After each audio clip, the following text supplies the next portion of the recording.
general question, but I have to ask you, as a professor of innovation, what do you believe is preventing companies from successful innovation? Oh Christ! How many hours do we have?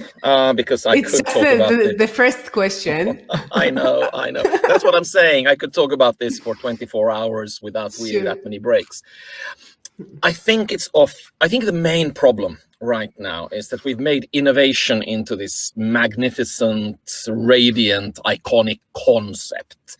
We kind of have our love for innovation has created this almost unattainable desire for something that we call innovation, and then we communicate through a number of almost kind of pornographic images, as in we talk about our Elon Musks, we talk about the iPhone, we kind of talk about these great shiny things, and by doing so we create this notion that innovation is something terribly difficult and incredibly large and has to generate hundreds of millions, if not billions, of value.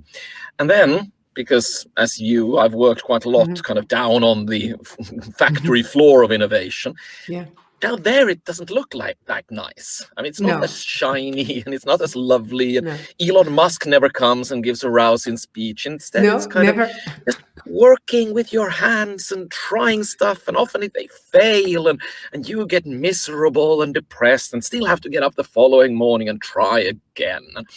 And that mismatch between how shiny it looks in magazines like Fast Company and Harvard Business Review and how messy and often kind of hard work it is down there on the floor. That's what I think the main problem is, that managers don't really understand that the magazines and the books and the fawning portraits of people like Steve Jobs, they are sort of fairy tales, and they're sort of they're fun and they can be inspirational, and I've kind of kidded around and said it's almost like pornography. We all know pornography is not sex. Real sex is messy and needs to be negotiated and all that. Pornography is this shiny, impossible picture. And in the same way, we have this innovation pornography, in which we forget about the human connection and instead try to do this almost impossible thing. Yeah, I think that they relate to it as magic, something that is like done this way, and they in many cases they don't expect it to be so like a process they need to do rigorously with hard work, and they don't expect that, and they want the results, but they don't want to have all the tension and resources to this kind of rigorous process. Actually, I totally understand what you're saying.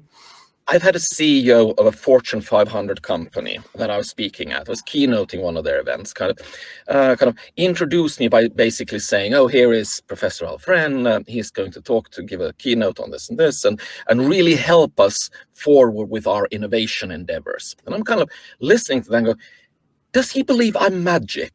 I mean, I can give a good speech. I can say fun things, and I can sometimes even inspire people. But in 45 minutes, I'm not going to shift the entire innovation mindset of a multi-billion-dollar company. I'm afraid that simply cannot be done. But